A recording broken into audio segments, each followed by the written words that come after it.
nouvelles d'ici et d'ailleurs. Radio Centre-Ville au centre de l'actualité. Ronald Maranger, bonjour. Bonjour, monsieur. Bienvenue à Radio Centre-Ville. Ça fait plaisir. Vous êtes fondateur de SOS Québec. C'est bien cela, oui. Le fier fondateur. Vous avez créé cet organisme en quelle année et quelle a été votre motivation? Oui. Au mois de novembre 2020, je sentais qu'il y avait quelque chose de pas normal et je pensais que j'étais seul à penser qu'il y avait peut-être un arnaque. Alors, j'avais fait un live sur Facebook et j'avais lancé la question aux gens, au public, est-ce que je suis le seul à penser qu'il y a quelque chose qui se passe de pas normal? Et en moins d'une semaine, là, j'avais reçu 22 000 réponses qui ont formé le groupe SOS Québec sur Facebook. Wow! Et cette question visait à quoi? Quelle était la mission spécifique de SOS Québec? La troisième vidéo que j'ai fait, j'avais pris des petites pancartes et j'avais inscrit SOS, m'aider, au secours, et même en japonais. C'était un cri à l'humanité disant, écoutez, au Canada, ça va pas bien. Pendant qu'on est enfermés dans nos maisons, il y a des Chinois qui sont en train de s'entraîner chez nous. Il y a M. Trudeau qui nous avait vendu pour des intérêts financiers chinois et on devait dénoncer tout ça. Mais on se demandait également qu'est-ce qui se passait avec les forces militaires qui venaient nous protéger de ça et surtout les forces policières. Et on se demandait à l'époque, est-ce que vous allez participer à tout ça? Et cette vidéo-là a été vue des millions de fois à travers le monde. C'est ce qui avait rendu Ronald Maranger et SOS. Je ne comprends pas. Pour dénoncer. J'ai pas compris ce que vous vouliez dire par les entraînements des Chinois. Au début de la crise, lors du premier confinement, il y avait des gens à travers le Canada qui avaient photographié des pelotons de gens chinois qui s'entraînaient sur des routes de campagne ou dans d'autres endroits. Et ça avait fait le tour du net. Et la question a été posée, qui sont-ils? Il y avait, suite à ça, 2 militaires en charge des commandants militaires du Canada, je me souviens pas les noms, qui avaient également dénoncé que les Chinois étaient sur nos bases militaires, près des endroits secrets, et que certains d'eux autres voulaient dénoncer M. Trudeau, que c'était de la trahison, que les Chinois n'auraient jamais dû être aussi proches d'informations confidentielles qui pouvaient mettre la sécurité du pays. Et ces gens-là ont plutôt été accusés de crimes sexuels. Toute personne qui avait été choisie par Trudeau au niveau des militaires, tous nos commandants en chef, choisis par Trudeau pour mener la campagne de vaccination, se sont, par hasard, tous ramassés avec des accusations au code criminel dans les simples semaines ou même mois suivant leur engagement pour la vaccination.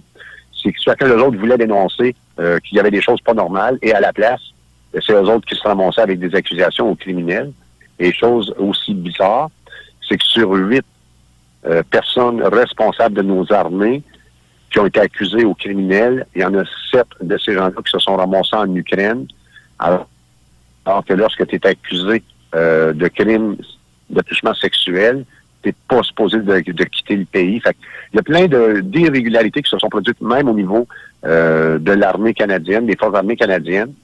Et lorsqu'on voit l'implication des forces armées canadiennes à l'intérieur des CHSLD, le gouvernement a fait la demande sans utiliser la loi des mesures d'urgence au fédéral.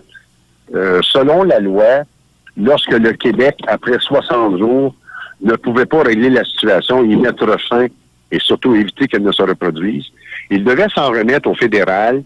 Il devait demander à Justin Trudeau de déclencher la loi des mesures d'urgence fédérale pour apporter de l'aide. Et au lieu de ça, on a passé par en arrière et on a engagé l'armée comme si c'était une corporation.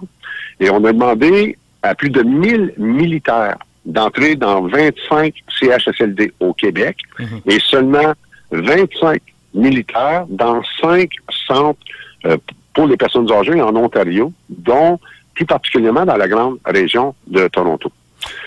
Ces militaires-là ont dû faire des rapports et c'était des rapports de surveillance, un peu comme lorsque les casques bleus sont allés faire des missions de paix. Celui d'Ontario, qui est très explicite, explique de ce qui ont été témoins. On parle de personnages pendus. On parle de cathéters qui ont été passés d'une personne à l'autre sans être nettoyés. On parle d'injections qui ont été données sans suivre la prescription ou la norme, sans vérification. On parle de personnes mortes dans leurs excréments, mortes de faim. On parle d'abandon. On parle de gens qui ont frappé dans les portes pendant des heures et des heures, embarrés pour crier au secours sans que jamais personne n'ait été porté secours. On parle d'un monsieur qui est assis dans une chaise et qui a été tellement mal nourri qu'il en est mort étouffé et qui est resté là 4 jours. Et sur un rapport de 15 pages, mais tout ce que je viens de vous dire là est compris dans le premier paragraphe. Il y en a 14 autres pages qui comportent des atrocités inhumaines qui sont une preuve de grande négligence et d'abandon. Mais si on lit celui du Québec, qui était 1000 au lieu de 25, et dans ces 1000 personnes-là, ils n'ont pas vu ça. Eux autres, tout ce qu'ils disent au Québec, c'est que le manque d'employés a eu un rapport direct sur l'hygiène des patients. Donc, 6800 morts, mais on n'a pas l'explication. Pire que ça, dans le rapport des militaires du Québec, à la page 13, le dernier paragraphe, il est fait mention qu'ils ont assisté à un vol de masques, des caisses de masques, qui ont assisté à ça. Ils n'en font pas plus que ça. Et lorsqu'on tourne la page, au premier paragraphe de l'article de la page 14, bien là, il est fait mention d'un vol, d'un plein chargement, un camion complet de médication nécessaire au COVID, contre le COVID, et il est totalement disparu, mais dans la ligne suivante, on va vanter les mérites de l'équipe qui travaille là pour dire que tout va bien et que c'est beau. Ça, c'est épeurant. Fait qu'on se dit que nos militaires sont sur les lieux, ils assistent à des vols dans leur face en période de crise, en mesure d'urgence, où ça menace plus de vie, et ils ne croient pas bon ni intervenir, et surtout, on en parle avec une banalité. Donc, si on regarde le rapport de l'Ontario des militaires et le rapport du Québec des militaires, ben c'est assez évident que les deux personnes qui ont composé le rapport du Québec en utilisant le même programme informatique, le même langage, alors qu'ils sont deux personnalités distinctes, il y a eu un traficage, il y a quelque chose qui va pas dans ce rapport-là. Et ce que je dis, c'est que si dans 25 centres en Ontario, on décrit des horreurs, alors que c'était 5 en Ontario, 25 au Québec, puis dans les 25 au Québec, on ne décrit pas les horreurs.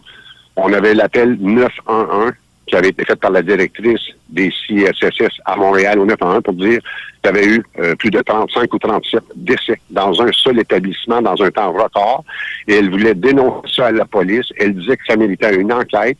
On n'a jamais entendu parler. Et où est-ce que j'ai allumé? C'est lorsqu'à l'Assemblée nationale, lorsque Marguerite Blais, Mme McCann et M. À l'époque, le ministre de la Santé, s'étaient décidés de ne pas avoir une enquête là-dessus et qui se sont levés et se sont donné une ovation, un applaudissement qui a duré 2 ou 3 minutes. C'est là que ça m'a mis le feu. J'en ai parti à pleurer. Je ne pouvais pas tolérer une telle ignorance de plus de 17 000 décès à travers le Canada. C'est une ville qui a disparu.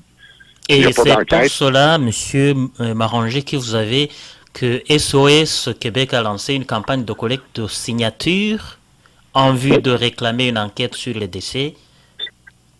Oui. Ben, ce qui s'est passé, c'est lorsque j'ai créé SOS au 3e vidéo. J'ai dit aux gens, on va s'associer tout le monde ensemble pour faire des recherches sur cette crise-là, pour la dénoncer. Et lorsqu'on aura assemblé suffisamment de documentation, nous autres, on va assembler une équipe, on va déposer des accusations pour crimes contre l'humanité à la Cour pénale internationale aux Pays-Bas, à La Haye. Et ça a été fait. Ça nous a pris 2 ans de travail. Les 6 premiers mois étaient de collecter de l'information. Et puis l'Internet n'était pas encore tout à fait censuré. Donc, il y avait moyen à l'époque d'être capable d'aller puiser l'information. On avait le gouvernement qui fournissait des statistiques erronées et tout. Fait qu'on a tout puisé ça. Et ça a pris 6 mois. Après ça, il a fallu le faire épurer. On avait 60 000 pages de documentation à consulter. Et à partir de là, il fallait enlever tout ce qui était Facebook ou blabla. Il fallait constamment retourner à la source de l'information, soit des médecins ou le gouvernement lui-même. Fait que des 60 000 pages, on a descendu à 2750 pages de documents officiels. Puis à partir des recherches qu'on a reconstituées, ça a créé un dossier de 400 000 pages avec des liens. Ce que je veux dire par là, c'est que si je prends le document de Pfizer lui-même, c'est 80 000 pages. Il a été inséré en lien. Donc, au total, notre documentation, nos recherches, plus les témoignages et tout, ça totalise 400 000 pages. On a déposé ça à la Cour pénale internationale au mois de mai, au début du mois de mai, et le 21 mai 2022, cette année, on a reçu par courrier une réponse qu'ils avaient reçue le dit dossier. Puis ils l'ont eu à l'étude, et dernièrement, il y a peut-être un mois passé, ils nous ont donné une réponse qu'ils voulaient entendre des témoins de la cause, sachant que tous les témoins sont décédés. On leur a offert, nous autres, d'avoir des témoins de deuxième ligne, soit les travailleurs ou les dommages collatéraux qui sont les membres de la famille, qui sont quand même 22 500 au Québec, d'avoir perdu un membre de la famille puis qui ne peuvent pas parler, qui sont bâillonnés par le gouvernement sous risque de se faire emprisonner.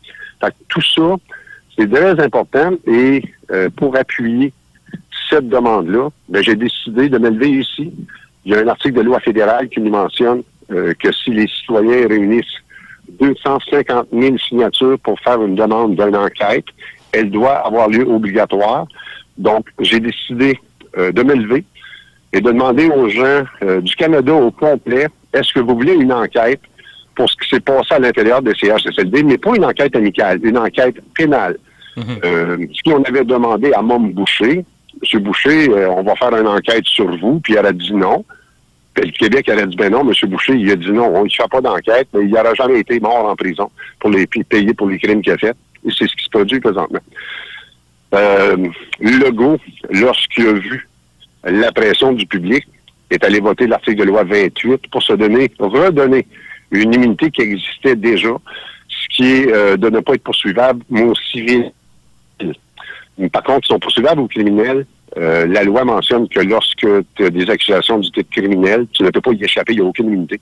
Et c'est pour ça que la demande d'enquête que je fais faire est au code pénal. Il y a quand même plus de 60 articles de loi à l'intérieur du code pénal qui a été violé, et c'est très, très grave. En fait, ça serait purement un des plus grands crimes de l'histoire au Canada, même si je me rapportais au génocide chez les Autochtones. Ce qui est produit comme c'est là est beaucoup plus flagrant.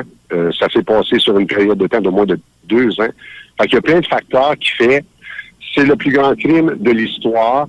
Et en achetant les médias avec plus de 250 millions de dollars qui leur ont été donnés pour cacher la chose, où ben, les gens ne savent plus quoi croire.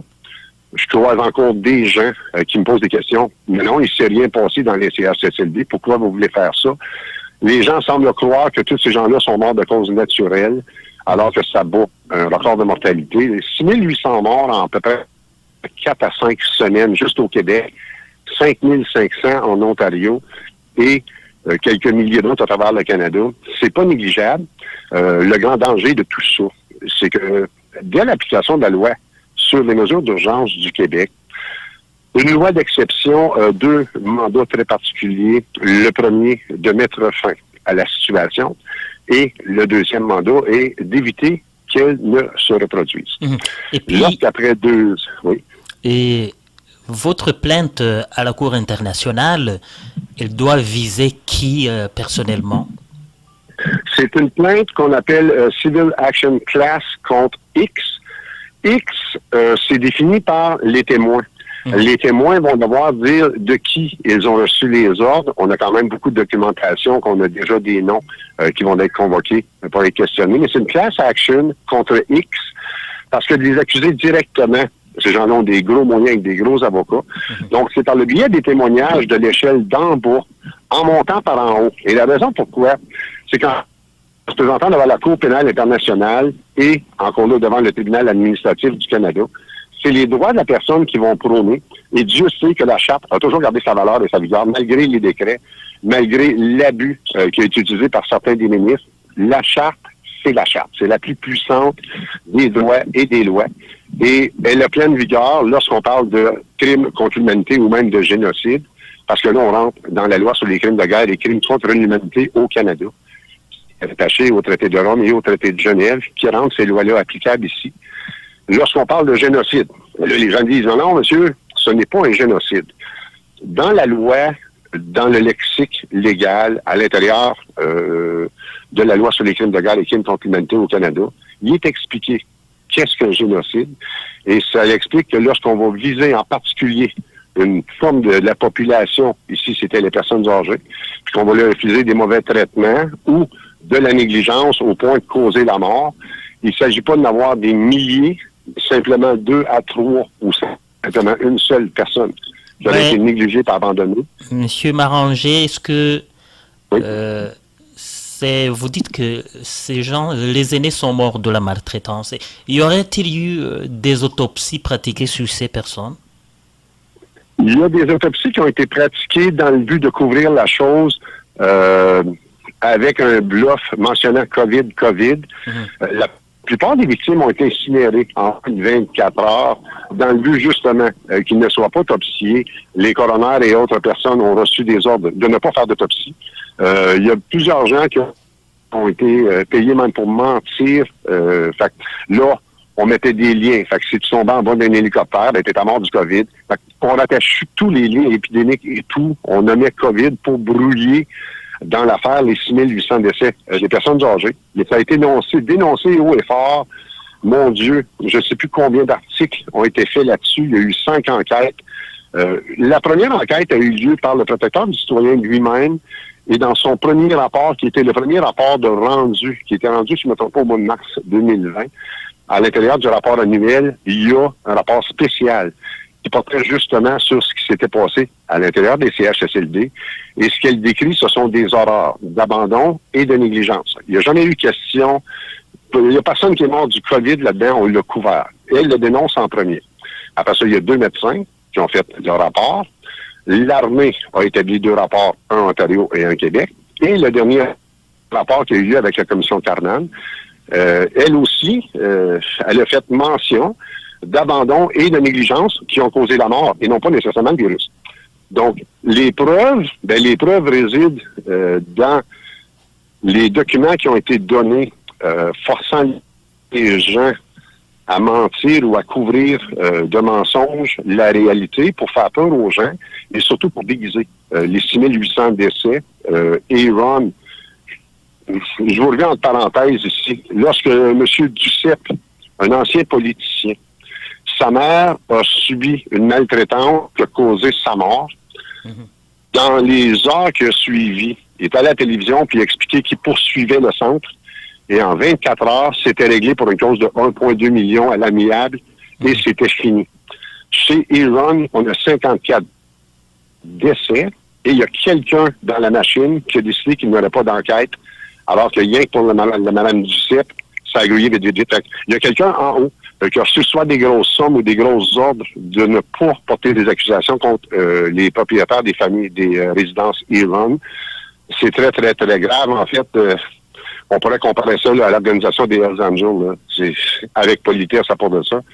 En autre mot, c'est, comment je te dirais bien, d'avoir ciblé des personnes âgées pour promouvoir une peur. C'est vraiment terrible et ça n'a pas fait, ça n'est pas fini. J'en rencontre des gens du milieu des centres d'hébergement ou du milieu hospitalier qui viennent me dire que ça ne s'est pas amélioré. Au contraire, on manque d'employés. La dernière chose, en fin de semaine, j'ai entendu. On dit, ça s'appelle face-fesse. En autre mot, tu nettoies la face, tu nettoies les fesses, d'attitude, on saute les bains. Et de prendre soin des gens qui ont des familles qui viennent les visiter. Les autres, de les négliger. C'est les mots d'ordre qu'on a présentement à l'intérieur des CHSLD. Et ça m'a été dit en fin de semaine par des gens qui travaillent sur le terrain. Concernant votre plainte, il fallait donc 250 000 signatures. En avez-vous déjà recueilli suffisamment? Est-ce que ces signatures doivent être déposées devant un tribunal avant un éventuel procès? En fait, c'est un article de loi inscrit à l'intérieur des Common Law. Étant donné que je suis pas avocat et que je donne pas de conseils, j'évite toujours de dire le numéro de l'article de loi pour pas être réprimandé par le barreau. Mais c'est un article de loi qui appartient au public et qui mentionne qu'avec 250 000, l'enquête devient obligatoire. Une fois que j'ai réuni les 250 000, présentement j'ai dépassé les 150 000, j'ai mis en action physique avec une bonne vieille feuille comme dans le bon vieux temps, les gens portent leur signature et je me déplace à travers le Québec. Je suis accompagné d'une équipe, de l'équipe de UFF, qui sont également à mon aide pour aller chercher des signatures. Il y a plus de 1000 personnes à travers le Québec et le Canada. Il y a même des feuilles partout pour les faire signer. Bref, la machine est en marche, la boule de neige grossit, elle n'est plus arrêtable. Je vais dépasser les 250 000 signatures. Par contre, dès que j'ai le 250 000 signatures, on est à construire présentement le document qui va être déposé au juge qui va recevoir l'instruction d'obliger une enquête pénale. Et une fois que ça s'est déposé devant lui, disons que la pression va être forte. Parce que c'est pas moi, c'est plus de 250 000 Québécois et Canadiens qui vont exiger cette enquête-là pour clarifier la chose. Parce que ça s'améliore pas et on veut des réponses pour éviter que ça se reproduise. C'est pas en fermant les yeux sur cette situation qui est une des plus graves de l'histoire qu'on va avancer là, loin de là. La population du Canada et du Québec vieillit à perte de... Ça va très rapide.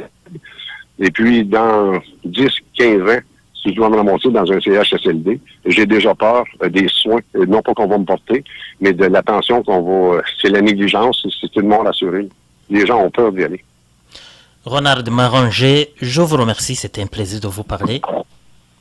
Ça fait plaisir. Au revoir. Merci, monsieur. Bye-bye. Nouvelles d'ici et d'ailleurs. Radio Centre-Ville au centre de l'actualité.